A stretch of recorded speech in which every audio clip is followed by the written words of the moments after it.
अस्सलामु अलैकुम वरहमतुल्लाहि वबरकातुह। बिस्मिल्लाहिर्रहमानिर्रहीम। अस्सलातु वस्सलामु अलैका या रसूल अल्लाह व अला आलिका व अस्हाबिका या हबीब अल्लाह सल्लल्लाहु तआला अलैहि वसल्लम। नाज़रीन मोहतरम, कभी कभार दोस्त अहबाब या ख़ास रिश्तेदार या घर के करीबी कभी ऐसे भी मामलात होते हैं कि झूठ बोलकर या मजाक मस्ती के अंदर कोई बीवी के खिलाफ कोई बात करता है या कोई शौहर के खिलाफ यानी मियाँ बीवी के दरमियान कोई ऐसी बातें बता देते मजाकिया तौर पर और हंसी मजाक के लिए या किसी न किसी एतबार से इस तरीके की गुफ्तगू करते हैं, मगर उसका अंजाम अल्लाह अकबर क्या से क्या हो जाए उसके हवाले से वो बेफिक्र रहते हैं और इस तरीके की गुफ्तगू करते हैं। याद रखें कि अगर कोई इस तरीके से काम करता है, हदीस रसूल सल्लल्लाहु अलैहि वसल्लम में ऐसे शख्स के हवाले से क्या फरमाया, आइए आज उसी को समाअत करें और ऐसी बातों से अपने आप को बचाने की कोशिश करें। आइए इस हवाले से कुछ अर्ज करूं। इससे पहले गुजारिश करूंगा कि अगर अभी तक आपने हमारे चैनल को सब्सक्राइब नहीं किया तो आप अभी हमारे चैनल को सब्सक्राइब कर दें और बेल बटन दबाना न भूलें ताकि हमारी आने वाली हर नई इस्लामी और रूहानी वीडियो की नोटिफिकेशन सबसे पहले आप तक पहुंचे। आई बटन पर भी क्लिक कर दें ताकि इस हवाले से इससे पहले जो कुछ भी बातें बयान की गई है आप उसे भी समाअत करके अपनी दीनी मालूमात में इजाफा करें।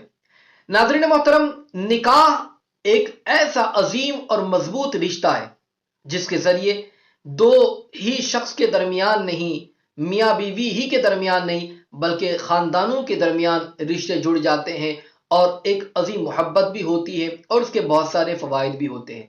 मगर कभी कभार बास ऐसे हजरात या तो मजाकन या तो किसी और वजह से या हसद और जलन की वजह से कभी कभार कोई बीवी को उसके शौहर के खिलाफ वर्गलाता है, कोई शौहर को उसकी बीवी के खिलाफ वर्गलाने की कोशिश करता है और इस तरीके के बहुत सारे वाकयात सामने आते हैं।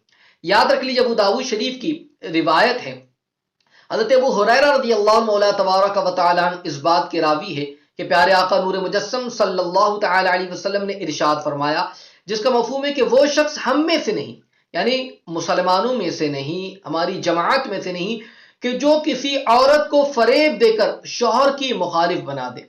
अल्लाह अकबर। अगर आप देखें कि इस तरीके के मामलात जो आजकल हो रहे हैं या बहुत सारी जगहों पर, तो इससे आप इस बात का अंदाजा लगाइए कि किस तरीके की कैफियत है कि बहुत सारे हजरात जो है फरेब देकर, धोखा देकर एक दूसरे के मुखालिफ बना देते हैं। कोई मर्द जो है औरत के खिलाफ वर्गलाता है, कोई औरत को जो है मर्द के खिलाफ बहका देता है और इस तरीके से मामलात चलते हैं। कभी कभार हसद की वजह से, कभी कभार जो है मजाक के एतबार से इस तरीके की कैफियत करते हैं। याद रखिए कि अगर कोई ऐसी हरकत करेगा तो आका दो जहां नूर मुजस्सम सल्लल्लाहु अलैहि वसल्लम के फरमान को समाअत करें कि हुजूर ने फरमाया वो हम में से नहीं, मुसलमानों में से नहीं, यानी हमारी उम्मत में से नहीं। याद रख लिए ये कितनी बड़ी वईद है और बहुत सारे हजरात जो है ये इस तरीके से काम करते हैं। उनको इस हदीस मुबारका से सबक हासिल करना चाहिए और ऐसी बातों से बचना चाहिए। मैं आपको बताऊं इसका अंजाम क्या होता है। कभी कभार ऐसा होता है कि दोनों के दरमियान कुछ आपसी चपकलिश हो गई, कुछ रंजिश हो गई और ऐसा होता रहता है। अब दोनों सुलह करना चाहते हैं, दोनों मिलना चाहते हैं, या घर के कुछ बड़े अफराद आए और उन्होंने चाहा चलो सुलह करा लेते हैं, मुलाकात हो जाए, मिल जाए और दोनों अपने घर के अंदर सही तरीके से रहने लग जाए। अब दोनों मिलना चाहते थे, अब कोई आकर जो है, अरे तुम्हें पता है तुम्हारा शौहर क्या कहता था, अरे वो ऐसा करता है, वो ऐसा, वो बीवी मिलना चाहती है, अरे पता है ये ऐसी है, वो वैसी है।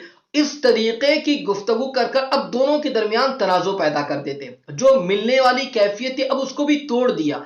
और ये सारा काम जो करते हैं ये कोई पराया नहीं करता बल्कि जो उसके करीबी होते हैं, जो दोस्त रहते हैं या जो घर वाले होते हैं या करीबी रिश्तेदार होते हैं, वो ऐसा काम करते हैं। याद रखें कि फिर उसके बाद नौबत जो आती है वो तलाक की नौबत आ जाती है, यानी बनता बनता घर टूट जाता है, तलाक तक वाक़ हो जाती है। खुदारा अल्लाह ताला से डरे, अल्लाह का खौफ रखें और मिलाने की कोशिश करे, तोड़ने की हरगिज़ कोशिश ना करे। इस बात का खास तौर से ख्याल रखें। आप तो मजा ले रहे हैं मगर दो खानदानों के दरमियान आपसी जो है रंजिशें हो रही है और नौबत टूटने तक की आ रही है। इस तरीके से खुदारा کوئی ایسا کام نہ کرے. یاد رکھیں اللہ تعالیٰ کی بارگاہ میں جواب دینا ہے، اس لیے دونوں خاندانوں کو ملانے کی، جوڑنے کی کوشش کرے، نہ کہ توڑنے کی کوشش کرے. اللہ تعالیٰ ہم سب کو عمل کی توفیق عطا فرمائے. آمین. السلام علیکم ورحمۃ اللہ وبرکاتہ.